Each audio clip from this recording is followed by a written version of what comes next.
everybody, let's get started. Good afternoon, folks. Welcome to the North Carolina Museum of Natural Sciences, and welcome into the SCCU Daily Planet Theater, or welcome to the museum's YouTube channel if you are gathered around your computer screens.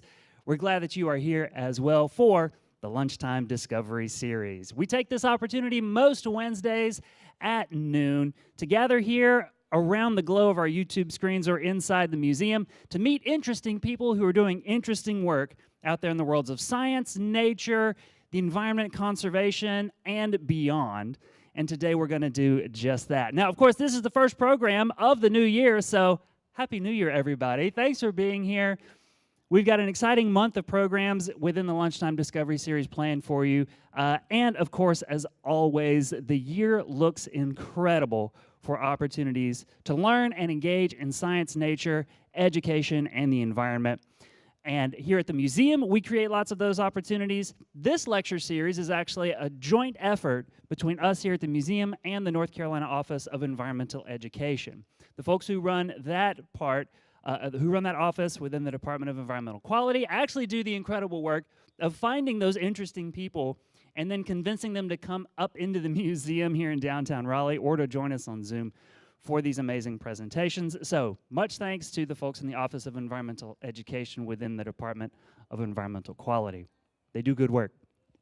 And then we try to do the same good work here at the museum. Now, for today's program, it looks like we're going to have a lot of fun. I heard that we're going to go snorkeling today, which is very exciting. Anybody been snorkeling, like to jump in the water? Who realizes that the ocean exists beyond when you are there for vacation? Anybody? Just me? I wasn't the only one? Okay, well, very exciting to have special guests today who are here with us from the University of North Carolina, Wilmington, from the Department of Environmental Sciences to talk to us about ocean education and the Ocean for All Alliance. Let me introduce today's two guest speakers. First up, everybody, I want you to meet Maddy Jaynes. Maddy is a graduate research assistant at UNCW, and then Hannah Eaton will join us as well for today's presentation, both researchers at UNCW, who tell me they are experts at ocean education and silliness. So I'm very excited for their presentation today. I can't wait to see what is in store. Please put your hands together and welcome them to the stage.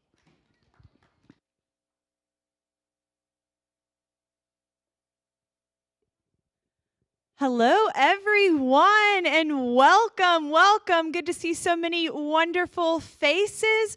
We have the ocean behind us, and today we are going to be talking about the ocean and also thinking about how do we improve ocean education through global collaboration in a special Ocean for All Alliance. We're with the University of North Carolina in Wilmington from the Department of Environmental Sciences. I'm going to introduce myself again real quick. My name is Maddy Jaynes. I am a graduate student at UNCW, and I'm doing research with the Ocean for All Alliance. And this is my last semester, so I'll be graduating in May, and I'm really excited to see where life takes me. And my name is Hannah Eaton, and I get to serve as a lecturer, lab coordinator, and graduate coordinator at the University of North Carolina at Wilmington. So hello to all of our colleagues in Wilmington. Hi, Mom. Hi, Dad. And hi to our entire global collaboration of organizations all across the world. And also a special shout out to Dr. Frensley, who you see in the kayak. Dr. Frensley is our mentor and our primary investigator, and is also a professor at the University of North Carolina in Wilmington.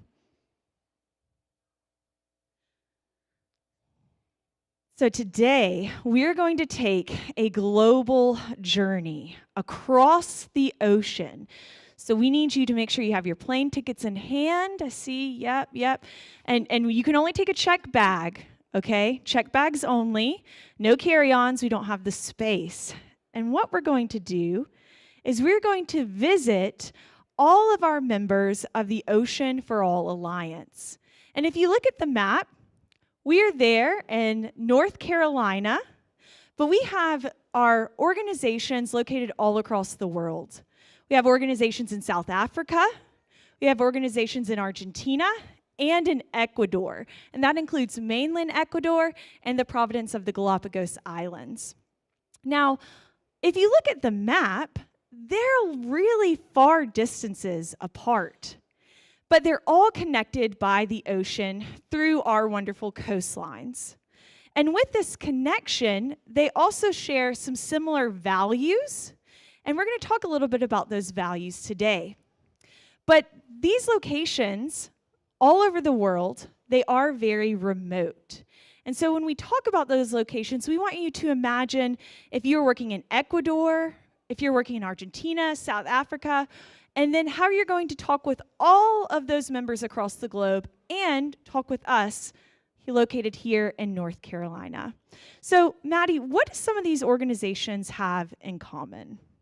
Well, they all are focused on ocean conservation. So they're all stewards of the ocean they want to protect. And they do this through environmental education. So that's any education programs from 8 to 18, even adults, and that can be formal programs or even community events. They like to engage everyone and do this through education. How many of you have ever participated, maybe as a youth or as an adult, in environmental education? Online, you can give us a like or a thumbs up. In the audience, raise your hand. By simply visiting some of our areas that we're here today at the Natural Science Center, you're participating in environmental education. So for those with us today, when you walk around and look at the exhibits, you're looking at interpretation and environmental education.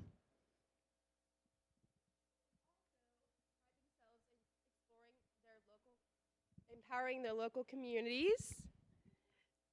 This includes getting people out in the communities and educating, and the people that are educating are members of the community, so they bring them together, and the students get to see familiar faces, and they bring the ocean to people that maybe don't get to experience the ocean as often. You know, you can live very close to the ocean, but don't ever visit it. So it's really opening up the students and everyone's eyes to where the amazing places they live in. Exactly. If you've ever been able to visit maybe New Hanover County where we live, and they have Wrightsville Beach, they have Carolina Beach and Curry Beach, sometimes you go and you park and you look at the date and you realize, oh man, I have to pay to go to the beach. I have to pay $25 a day to go to the beach. So we have accessibility issues even in our local state, even in New Hanover County, when it comes to people being able to actually visit the beaches that they live near. And they're experiencing the same accessibility issues, and even different ones in South Africa and Cape Town, in Argentina. In Argentina, most of the coastline is actually privatized. It's not publicly available. And then you also have the Galapagos Islands, this very remote location. The Galapagos Islands is all a national park.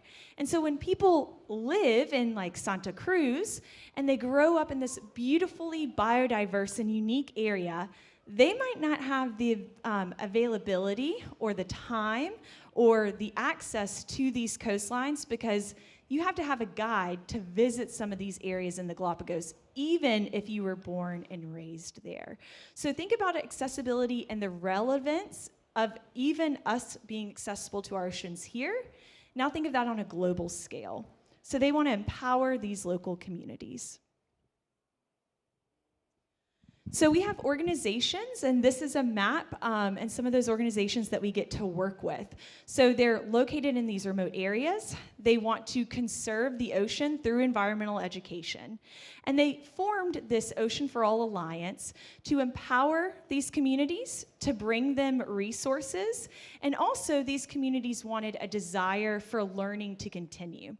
How many of you love working maybe with other students if you go to school and you love working on group projects? Or maybe you're an adult and you like to collaborate with people that are like-minded? Or maybe you want to learn from others.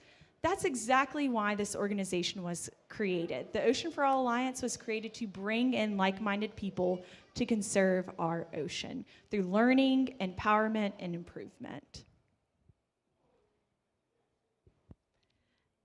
The organizations are connected through the ocean connection methodology. So no matter what they do in their programs, they strive to add these into it. So the first thing, mindfulness. So that includes some yoga, also some breathing exercises. Next, water safety. So the students know how to be safe in the water, not only while they're doing their programs, but after, when they might come back and visit later. And a service project. So they go around the beaches and help clean up and pick up some plastic pollution. And then exploration, not only in the water, but when they go on the hikes, they get to explore around. And then they get to snorkel. They get to incorporate their mindfulness and water safety into exploring the water while snorkeling with all of their friends. And at the end of the experience, they get this awesome certificate that shows that they're an ocean guardian, and then they make an intention to protect the ocean and keep that with them throughout the times they go back to the ocean. Now we are going to get to explore a place in Cape Town, South Africa, where one of our organization is. It's called I Am Water, and we will be traveling there and exploring Windmill Beach.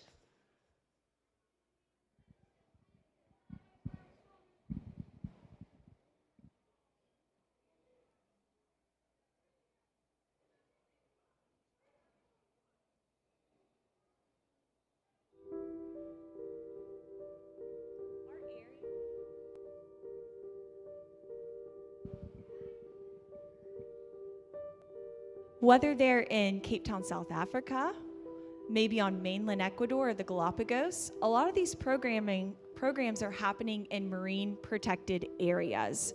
This is one of the areas where I Am Water does some of their ocean connection methodologies in their workshop called the Ocean Guardian Workshop.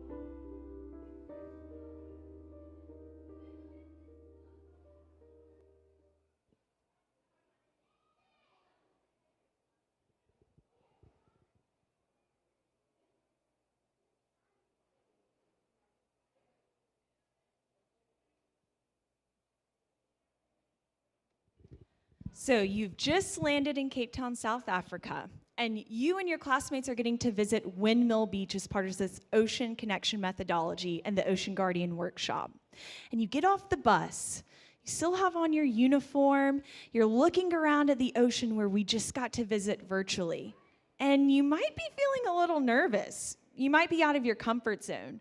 So one of those aspects of the Ocean Connection methodology that they're doing around the world at all of these organizations that are part of the Ocean for All Alliance is mindfulness, breathing, and yoga. And today, we want you to participate, whether you're in our audience in person or you're online virtually. If you do not want to stand, you do not have to. Maddy's going to be showing you how to do these same moves sitting down. So please get ready to join us. The first thing that we're going to do is we're going to take a deep breath in through our nose and out of our mouth. Let's do that now. Breathe in. Breathe out. Now I want you to close your eyes. I want you to imagine that you've just arrived at Windmill Beach. You feel the warmth of the sun on your face. You feel the sand between your toes. Now, you're going to do some box breathing. With box breathing, we're going to start by breathing in through our mouth for a count of 3. Hold for a count of 3. Breathe out through our mouth for a count of 3. And then hold for a count of 3. So let's do that together. Breathe in through your mouth for a count of 3. 1, 2, 3. Hold for a count of 3. 1, 2, 3. Breathe out for a count of 3. 1, 2, 3. Hold for a count of 3. 1, 2, 3. Now I want you to open your eyes. Your breathing is now relaxed. And what we're going to do now is we are going to reach up to the sun.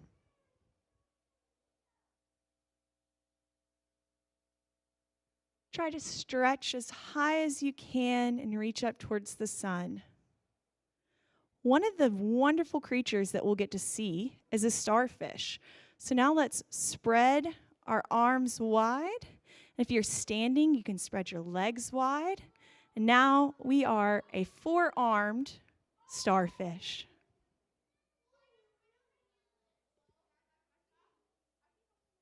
Can you wiggle your fingers?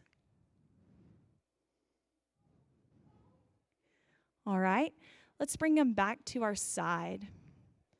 What else we get to find in some of the oceans we explore is kelp and other aquatic plants. So if you're standing, we're going to put our arms at our side. We're going to stand straight and tall. And if you're sitting, you can put your arms at your side. And we're going to let those ocean waves carry us from the right to the left, just like a piece of kelp, okay? So we're going to sway our body, stretch it down, come back up. The other side the same way. Stretch it down, all the way up. Let's do that 3 more times. We're just a piece of kelp floating in the ocean. Other side. Back up. 1 more time. Down. Back up. 1 more time on the other side. Great. As we're snorkeling and we're thinking about getting in the water, we might see some sea creatures. Maybe we'll see a turtle. So if you're standing, you're going to kneel and arch your back like a turtle shell. If you're sitting, you can also bend down and arch your back towards your knees. So see if we can make a turtle shell. We have sea turtles also here in North Carolina. And they actually nest and hatch along our beaches, which is pretty cool. Let me see those sea turtles. Oh, yeah, stretch your back. See those sea turtles. Oh, man, this is like a Finding Nemo movie with all these sea turtles in here. Now we're going to stretch back up. We're going to reach our hands out in front of us. What we also have, and we have an exhibit here in the museum, is whales. They have lots of whales off the coast of Argentina. They also have whales in South Africa off their coast, and lots of whales migrate all around the Galapagos Islands. So with our hands out in front of us, these are going to be our whale flippers, and we're going to move those from the front all the way to the back. Let's do that again. To the front, all the way to the back. Does anyone here speak whale? Maddy, do you speak whale? We have to find someone fluent in whale.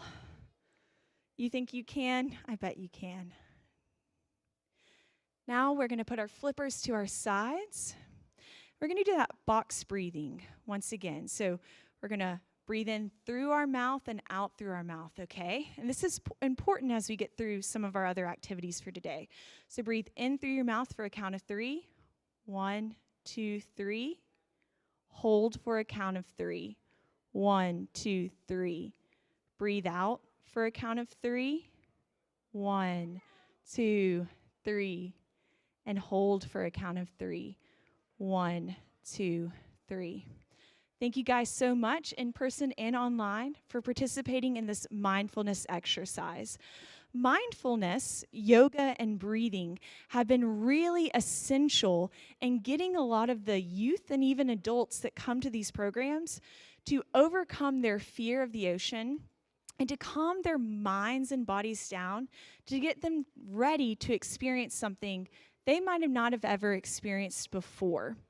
Yoga, mindful, and breathingness are also part of what we investigate through what we call our social emotional learning, and tracking that through these participants for the Ocean for All Alliance. Let's see what else they get to do.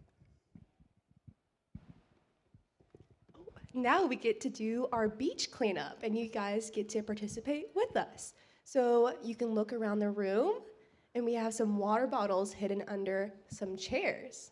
So if you guys can hunt for them. Oh, we found one in the back. One in the back, one right here. Let's keep looking. 2 more over here. And I think we found our last one. If you have a bottle, raise it up high. Awesome, great finding. So the students do the same thing we just did. We walk around the beach and they pick up any litter they can find, and they have collected 800 pounds so far over all of the Ocean Connection programs. So you might see there's numbers on your bottles. Who has number 1? Awesome. So we have a fact for each piece of litter. So number 1, a lot of plastic enters the ocean. About 8 to 11 million tons of plastic end up in the ocean every year. Ooh, that's kind of a lot. Okay, who has number 2? Awesome. Number 2, tiny plastics are everywhere. Microplastics make up about 35% of ocean plastics. So those are the plastics that are 0.5 millimeter to 5 millimeters in size. So tiny little plastics floating in the ocean. Sometimes too tiny for us to even see. Who has number 3? Awesome, raise it up. Okay, plastic is floating and sinking. There are trillions of plastic pieces on the ocean surface and millions of tons on the seafloor. So maybe we can see the ocean that's on the surface, but there is way more that has sunk to the ocean floor that we can't even see. Who has number 4? Awesome, number 4. Plastic lasts forever. Plastics don't biodegrade. They fragment into micro and nanoplastics that persist for hundreds to thousands of years. That's past our lifetime. That's so long. Okay, we have 1 more left. Number 5, who has it? Awesome, number 5. Animals die from plastic. Over 100,000 marine mammals, and 1 million seabirds die each year because of plastic. Plastic impacts all of us as humans, all the sea creatures, all the birds, and during this program, they make an impact just by picking up the beaches, their local beaches, whatever they can find. The next activity that they get to do is go snorkeling. So everyone grab your snorkel gear. Hannah, I forgot mine. What? Do you guys have your snorkel gear? Anybody? Yeah? All right, well, I guess you'll have to put on your virtual snorkel gear. So let's put on our wetsuits. You'll see in this photograph, the oceans, they can get really cold, so we're going to put on our wetsuit. Everyone put your wetsuit on. All right, the next thing we're going to put on is our mask. So we have our snorkel mask. And if you notice the snorkel mask, the nose covering, right? Your nose is covered so you can't breathe in and out your nose, which is really unusual sometimes. So we need a snorkel. So we're going to put our snorkel on too. I'm going to talk the rest of the presentation through this snorkel, okay? You can't hear her? I could. So we have our snorkel gear on, and once we put our snorkel gear, we're also going to go through some water safety features, and this is very important. Some of the things we're going to look out, whether you're visiting the beach or a body of water, maybe a river or a lake that's public access, or it's one of our tons and hundreds of people visiting the oceans and coastlines as part of the Ocean for All Alliance, we're going to go over some water safety tips with you. The first thing is that you never swim or be in a body of water alone. You always have a buddy. The next thing is that you want to make sure you're looking out for local signage. When does it say this beach is open? When is it closed? What are the rules and regulations for swimming around this body of water? Because sometimes the body of water might not be safe for us to swim. Maybe there are dangerous rip currents. Maybe there's wildlife we need to pay attention to. Or maybe that water quality has been impaired so that we're no longer able to recreate in it. So please look at the signs. We also want to make sure we have the local emergency contact numbers for in case something does go wrong. So for here in the United States, it's 911.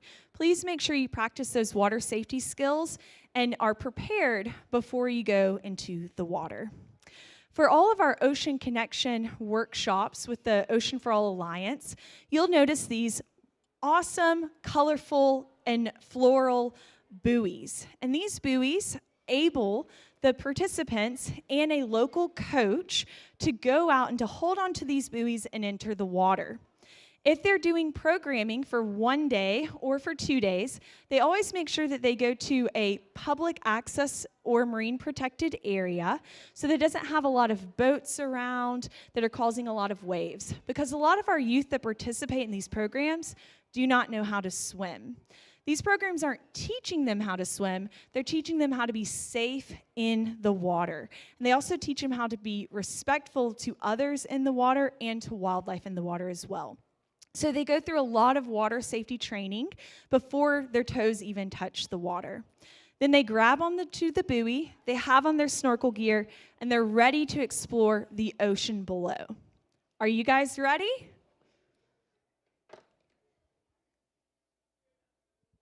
During our time, see if you can spot a starfish, a sea urchin, and some kelp while we're exploring the water. Here we go. I actually, Maddie, I don't know about this. I know I have all my gear on. I know we went through the water safety stuff, but those waves are pretty big, and I don't even know how to swim. I'm really nervous, Maddie. I don't know if I can do this. I know, Hannah, it can be scary, but let's use what we learned. Let's do some box breathing to help us relax before we go in. Okay. Walk me through it again. Okay, so we're going to breathe in through our mouth for 3 counts. Ready? 1, 2, 3. We're gonna hold for 3 counts. 1, 2, 3. Blow out through our mouth one more time for 3. 1, 2, 3. And hold it one last time. 1, 2, 3. Wow, that really helped. I'm breathing through my virtual snorkel right now, so I'm breathing in and out of my mouth. I remember that we're safe and that I can use the mindfulness and breathing and yoga we did on the beach out here in the water. So I think I'm ready to explore. I'm ready. Let's go.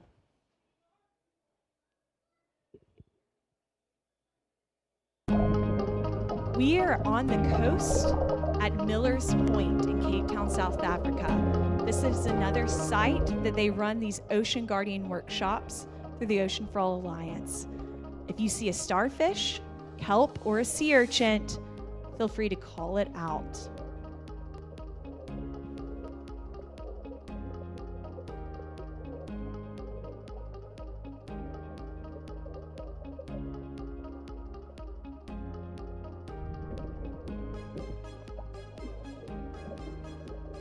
I saw something. We have a sea urchin and a starfish.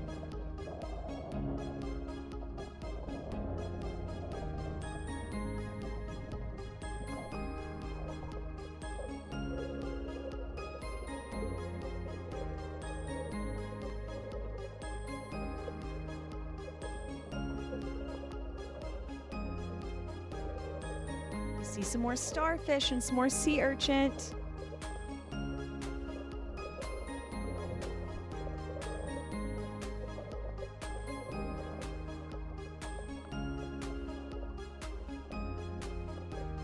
Man, the bottom of this seafloor has tons of sea urchins.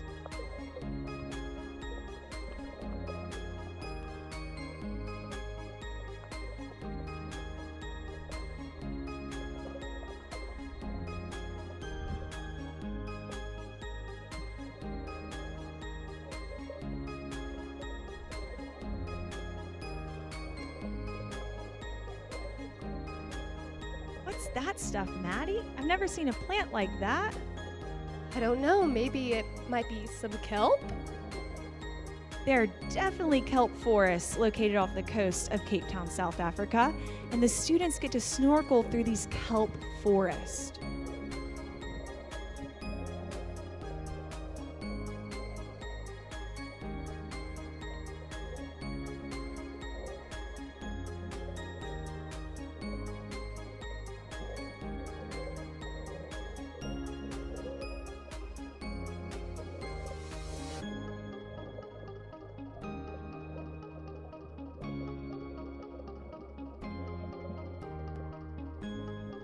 It's really like a whole nother world down here. I mean, in one area, we saw tons of sea urchins. In this area, we're seeing just lots of sand and rock.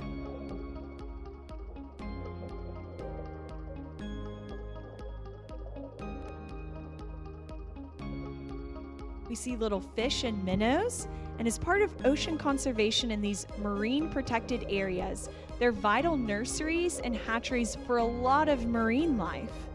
So it's very important to protect these areas, not just for our blue economies, but also for the beauty and for other wildlife.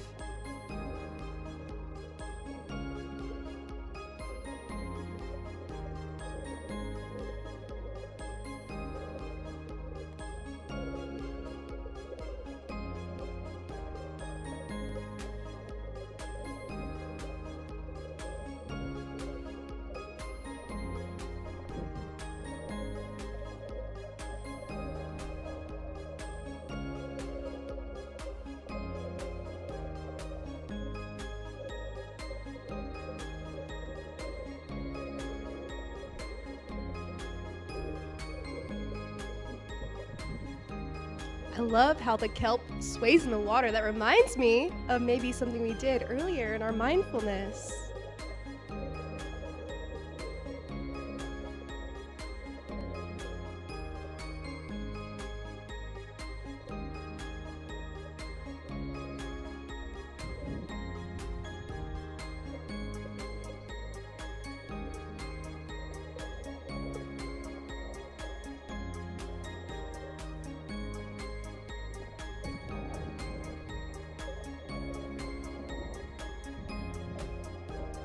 So many different colors, blues, greens, grays, browns, silver, the sunlight coming through the water. You really experience a different take on the ocean than just standing on the shoreline and looking out. You really get to see the depth and the beauty of this really cool habitat.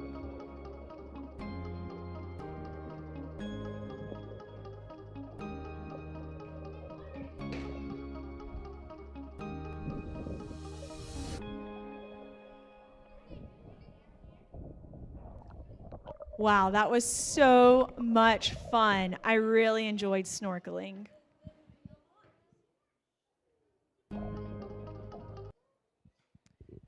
I think our time in our program is over, and that means we get our Ocean Guardian certificate. Wow! And all of you also get an Ocean Guardian certificate. Yes. This one's made out to all of you. All of you. So let's think in our mind, maybe we can make a pledge to protect the ocean. Or if you've never been to the ocean, maybe a body of water that you really enjoy, a lake, a river, a pond. Just think about a body of water that you've been to and you appreciate, and we can make a pledge to protect it. Awesome.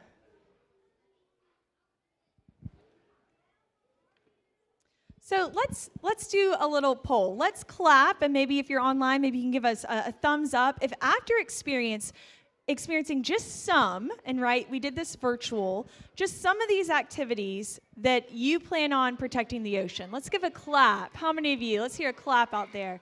All right, all right, all right. Man, Maddie, you know, I really wish that we had like some way to take these claps and turn them into something that we could use to help these programs. Like if we had a superpower that, you know. You're right. I wonder what it could be. I don't know. Let's see. You know, Maddie, I think you're pretty super. And you too, Hannah. I think we have to tell them, guys. Oh, we have a secret. We do have a secret. We are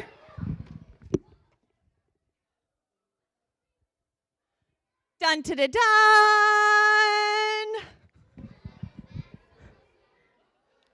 We are program evaluators. Yeah! Woohoo! Yeah. We have a new movie coming out, Program Evaluators 5. Yeah. Best Wait, one yet. you guys have never heard of the superheroes called Program Evaluators? There's the Avengers and who's that bat guy? Yeah. And Spider Thing. Yeah, that Spider guy. Whatever. No. Big Hollywood stars, all right? Well, we are superheroes in our own senses, And we have a superpower to turn all of those claps and experiences into something we can measure, into data. Let's take our capes off. Good idea. So some of our superpowers that we have as program evaluators is we get to use data, and we collect this data through surveys. There's lots of different ways you can evaluate a program. You could do focus groups or interviews, but we choose to do a survey. And what we can do with our superpowers of program evaluation is we can look at all of these different organizations that are part of the Ocean for All Alliance, and we can see if they're really transforming youth lives, if they're really empowering their communities.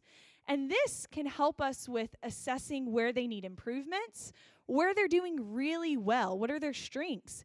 They can also learn from each other. And this is that process of building this global learning community where they're able to learn from each other and what they're doing well and what they can improve on and make changes to their program. They can also help with them getting more resources for some of their under-resourced or underserved communities.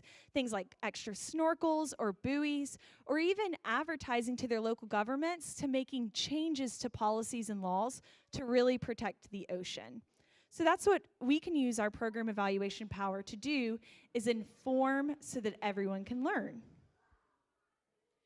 And the Ocean for All Alliance members stepped into this programming with lots of training. They had an online training and an in-person training where we all gathered from all across the world, Argentina, South Africa, the United States, mainland Ecuador, and we traveled to the Galapagos Island to Santa Cruz. When we were there, we really got to look at community asset mapping. That's that image you see above with them holding up those paper maps where they look to see what do we have available in our community that we could use to serve our under-resourced populations. They also did yoga, breathing, mindfulness. They participated in snorkeling and water safety trainings. They also got to get their own certificate. Just like we got our big certificate here, they also had a certificate and made a promise to the ocean. And then together, we also built evaluation capacity through learning what exactly is that we want to measure as part of being in this Ocean for All Alliance.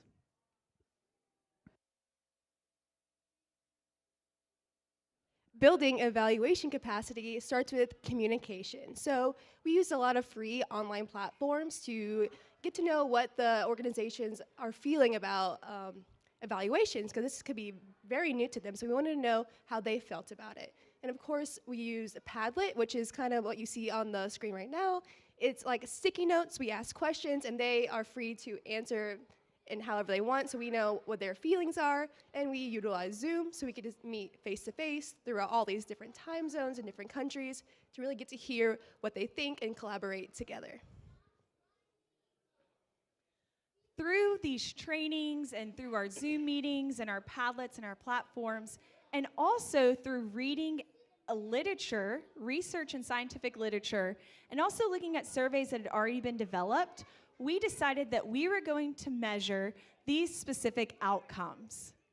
So one of the things that we wanted to measure was enjoyment. Hey, did you really like the program that you were doing? Hey, he's really enjoying it, right? That was definitely a 10 out of 10. He's enjoying this. Oh, yeah.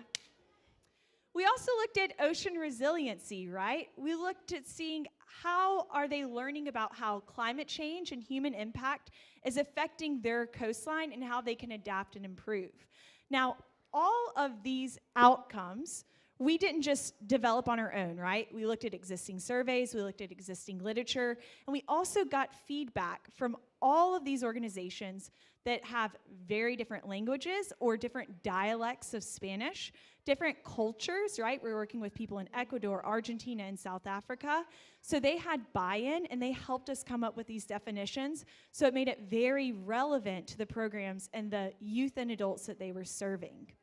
So each of these outcomes and their definition have multiple survey questions. So we developed this survey instrument, and this is a mixed method survey. All that means, mixed method, is that we have places where participants can write in how they're feeling or wanting to respond to a question. And they can also circle, right, gathering that quantitative data on a Likert type scale, which measures 0 to 10. This is similar to the pain scale that you might see at a doctor's or physician office.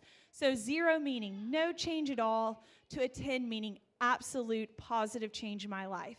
So let's take a poll here. After coming and visiting these two wonderful museums, the Museum of Natural Sciences, how many of you feel like, man, on a scale of 0 to 10, shout out your number that you've had a great time? Go for it. Oh, we got a 10, we got a 9, we got an 8 over here, we got 100. Hey, put your hand down. It's only 0 to 10, right? So we get to do the same thing with these youth participants. They fill out the survey, and then after they fill out the survey, Maddie, what happens? That's a great question. So the practitioners that are in the field help the students take the survey. Once the survey is completed, they can either take a picture of it and upload it to our Google Drive, or if they feel comfortable enough, they can upload the survey data right into the spreadsheet. And then us as program evaluators, we look through every survey, we make sure all the data is clean, and we translate it into English, and we put it back into our final Google Drive, and then we get to run some analyses to see what these students are actually saying and how they feel. So from when we started data collection in January of last year until August, we have had 459 surveys. That's a great number, and we're still collecting surveys today. We're about done, and we're gonna count those surveys up and do more analyses on them. But as you can see on our map, that we have a lot of surveys spread out across the countries. You might notice that Argentina is a little bit lower, but there's only one program in Argentina collecting these surveys, and they're still building program and evaluation capacity. So the other two countries, they have many programs working together, but Argentina is a lone wolf right there, but they're doing a great job and still making great progress. So the next few slides, we're going to show you our preliminary data, or our early data from our data collection cycle from January 2025 to August 2025. Like Maddie just said, our organizations, they collected data all the way up until December of 2025, and now that we're here in the first week of January, we get to clean that data and sort out and analyze it. But the next few slides are going to show you that data from January to August of 2025. You're also going to be looking at outcome data that is indexed.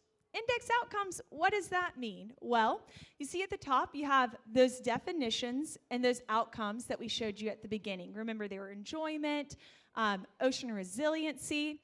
This is one as an example, attitudes towards the ocean. And that one has a lot of survey questions that are trying to measure attitudes towards the ocean.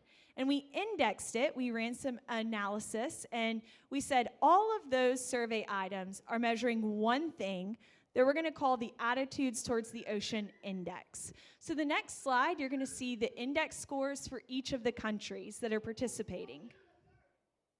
So when we look at our quantitative data for Ecuador, South Africa, and Argentina, these are on a scale of 0 to 10.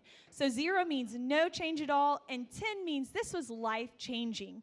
We can see in all of our indexes, which are noted in bold, as well as some of the questions that aren't in bold that didn't fit into an index, all of them are above a 5, meaning they were very transformative and very positive, and most of them are above an 8, which means they really changed and transformed these students' lives who participated and were surveyed in these programs.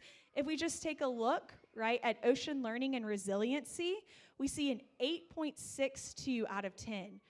They are really learning more about their ocean and how to be resilient in their communities. When we look at that social emotional development, this is that yoga, mindful breathingness. Do I feel more confident? What is it like? And how do I feel empowered after coming through these programs? We see across the board above an 8 in each of our countries that we're surveying. That's really remarkable for these early preliminary results.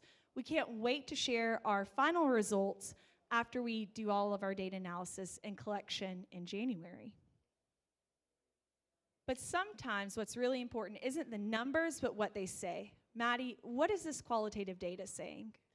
So we've been looking through all the qualitative data, and you get to see a really good look at what the students are actually feeling. And it's really amazing to read through all of these different answers. So I'm going to read the first one out to you. I will always protect and love the ocean. I will share my learnings with the world so that more people, along with me, can take care of the ocean. So that's pretty much what we're seeing with most of our answers. They had a great time. They really are inspired by the ocean. They want to protect it, and they want to learn more. And that's exactly what a lot of these organizations set out to do, right? Conserve the ocean through environmental education and empower these local communities. So we're seeing it in the youth's voices themselves.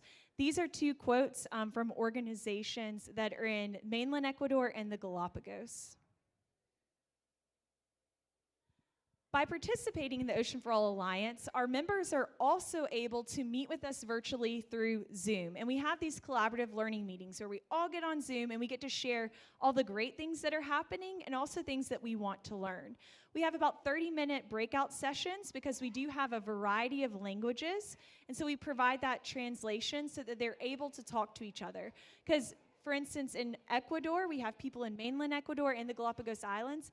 They don't physically get to be together often because it's a very long plane ride to the Galapagos, and they're very large countries. So they get to meet on Zoom and share in each other's native languages and with culture in mind about what they're learning by being a part of this Ocean for All Alliance. We also communicate through videos and trainings on our Google Drive and our most prized possession, WhatsApp. How many of you guys like to talk to your friends or your classmates or your coworkers every day? I know I do. And with WhatsApp, we get to talk to all of our colleagues every day. It's so fun. They send videos, pictures of what they're doing. They get to real-time collaboration, and maybe there's a problem. If they have some successes, it's a great opportunity to stay connected and celebrate what each and every one of them is doing. Of course, we face some challenges. So with staffing, some of these organizations only have 1 to 2 staff members. So that can be really hard to do programs and even do the surveys, upload surveys. So they're expanding their staffing and they're getting support through all of us and having the collaborative environment of this. And weather, we know, we live in North Carolina. Weather is very hard to predict sometimes. So having an ocean and outdoor activity, it's hard to navigate the weather. Language barriers, again, we have all these different languages and even different dialects. So sometimes it's hard to communicate. Time zones, so right now we're eating lunch, but in South Africa, they're about to go to bed. It's about 8 p.m. there, so that's hard to navigate with meetings and just communicating through that. And it's hard to build evaluation capacity. So most of these organizations are remote, so maybe they don't have laptops, access to Wi-Fi. They've never used Google Drive or used any Excel or like inputting data. So this is a big learning curve for a lot of these organizations, and they need to have confidence that they can do it and what they're doing matters. And with challenges, we've also had some successes. A lot of the organizations, in fact, over 90% of the organizations that are involved in the Ocean for All Alliance have participated in a meaningful way. So this might mean that they're integrating the Ocean Connection methodology, maybe they're hiring new staff, they've attended our meetings, they're doing surveys. So over 90% is an incredible number to have them actively participate. We also seen that they've increased their professionalism by offering more trainings for their staff members and also gaining more resources through this evaluation data and by being a part of the Ocean for All Alliance. We've also learned some lessons because this learning isn't just about us, right? We're a team. We don't know it all.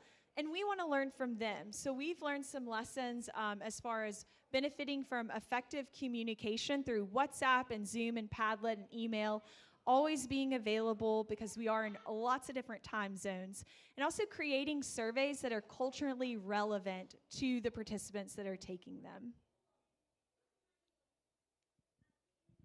So looking forward, we're still doing some data analysis. Like we said earlier, we have a lot more surveys to go through, And with that, we're going to provide a final feedback to all these organizations so they can learn what they need to improve and celebrate their successes. And with that, we're going to have one more big final meeting to celebrate. And then going forward from that, we're going to develop a survey for the practitioners to know what they learned and what they got from this experience being in this community of practice. And that will be around February. So we're still working, still collecting data, still trying to figure out what's kind of this keys to success for these Ocean for All Alliance members. And we're excited to share that research and report with all of you guys, and also with the environmental education community here in North Carolina. That's one of the great things about this talk, is it's sponsored by the North Carolina Office of Environmental Education, and they do so much, not just for the state, but also you can see now in their partnership with us, our global community, and really building environmental education for all of the coastline communities, which is really incredible. So with that, we will take any questions online or from our audience.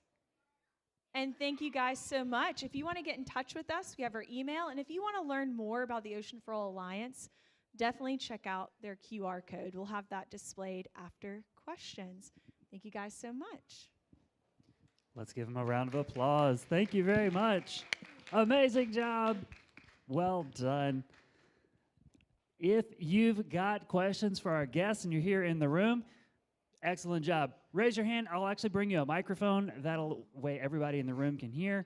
And go for it.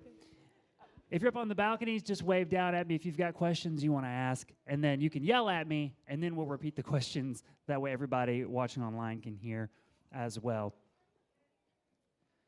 If I've got anybody that wants to get us started, wave at me.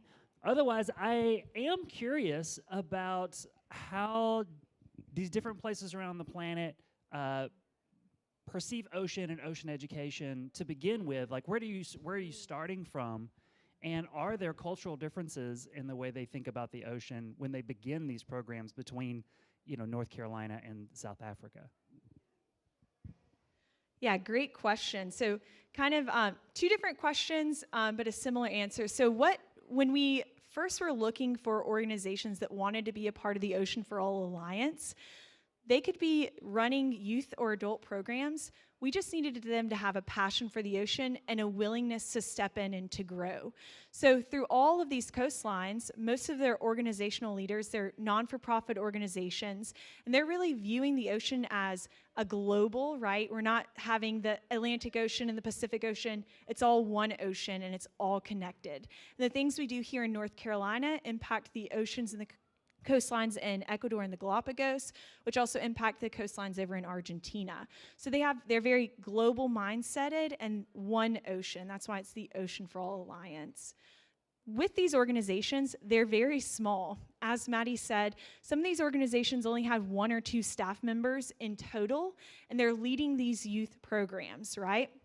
A lot of them also are volunteer-based, where they're having trained and certified adult volunteers come through and lead these youth, which that's a heavy burden on the volunteers, but it's such a meaningful impact and so relevant because just like you saw, that was Wayne. He's coming to help support us here. They're getting to see people that they know in their community, leading them to the ocean in a safe way and exploring what's beneath the waves. Hi, thank you both. This morning I was listening to a podcast on the way into work here at the museum.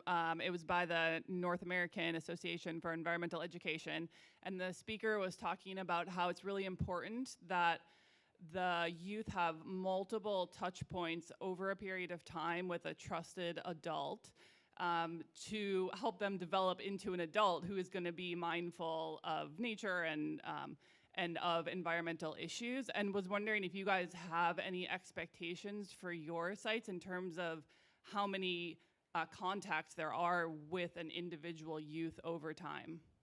Great question. That actually is one of the complexities of this program evaluation. We have some organizations in South Africa that are only meeting with students once. but we have others that are meeting with students, 2 or 3 times a month. Some of them might just be 1-day programs or 2-day programs.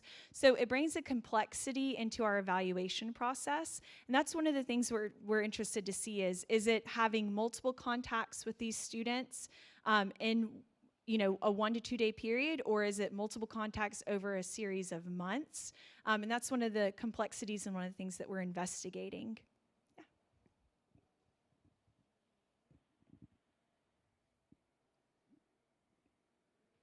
I'll remind everybody, if you're watching online, you can drop some questions in as well. So I must have missed it. Where did Oceans for All get started? Was it at UNCW with Dr. Troy? So it was not with us. Actually, it was through I Am Water Ocean Conservation based out of Cape Town, South Africa. I Am Water has started in 2010 as a non-for-profit, and they were running these Ocean Guardian workshops. They were taking 7th grade youth that lived close to the ocean but did not have access because there might be a variety of accessibility issues in Cape Town with historical things or just with 7th graders actually being able to take themselves to the ocean, or a lot of fear, right? Because they might have had family members or friends who've had tragic things happen to them while in the water. So they worked with those 7th grade youths through a variety of schools. They took them snorkeling in these 2-day programs. They did ocean literacy, the beach cleanup, and that's where they came up with this ocean connection methodology. So this was almost like their living laboratory. We're seeing what things were working and what things weren't. Then they reached out to Dr. Frensley and myself almost 4 or 5 years ago to do evaluations for these Ocean Guardian workshops. They saw and valued evaluation and the data they were getting, and then they decided we want to take this global because we know we're not the only ones. We're not the only ones leading these youth programs, so we want to bring like-minded people together, and that's when they started the initiative of the Ocean for All Alliance. That's fantastic. How do you go about recruiting more organizations? Or are you looking for more ocean education organizations to become a part of the Alliance? I think that's the beauty is Maddy and I and Dr. Frensley, we're just the evaluation side of this global partnership. Using the QR code, you can scan to find out more, but I Am Water is leading this initiative, and they're part of this alliance. So they have on their page where organizations can contact them and get more information and requests to be a part of these programs. And right now, like I said, we're in South Africa and with multiple organizations there, Ecuador, Argentina, but we also are already looking in Jamaica, in Florida, in Cambodia, and other places that our ocean touch. Fantastic. One from the chat for you. Where do you see Ocean for All going in the future? What are the goals moving forward? All right, so some of the goals that they want, right, is to expand the Ocean for All Alliance, right, to be able to be in a lot of different coastlines, to impact youth so that we have a next generation of ocean protectors and ocean conservationists. So that's the main goal and the main mission is to get these under-resourced coastal communities empowered to visit their oceans and to protect them. So that's the goal now, and that's definitely the goal moving forward. Fantastic stuff. Let's give our guest speakers one more round of applause. You can drop your appreciations in the chat on YouTube as well. Excellent job. Thank you so much for coming out to Raleigh and being with us here at the museum today to share your talk with us. Thanks for taking us snorkeling. That's so much fun. Doing a little bit of yoga and mindfulness. Always a great time here at the North Carolina Museum of Natural Sciences. Thanks for being here with us. Thanks for tuning in, everybody. We will not have a lecture next week. The museum is going to be closed for maintenance and staff training. Don't worry, we're working, but you won't be able to come and visit us. So no program next Wednesday, but we will be here January 21st with a special presentation, kicking off actually a lecture series that we're doing here at the museum as well on illuminating AI with the Renaissance Computing Institute at UNC Chapel Hill. So we're getting into science, tech, and biomedical technology in 2 weeks here on the Lunchtime Discovery Series. It's going to be interesting. Don't miss out. And I hope I'll see you all again very soon. Bye, everybody.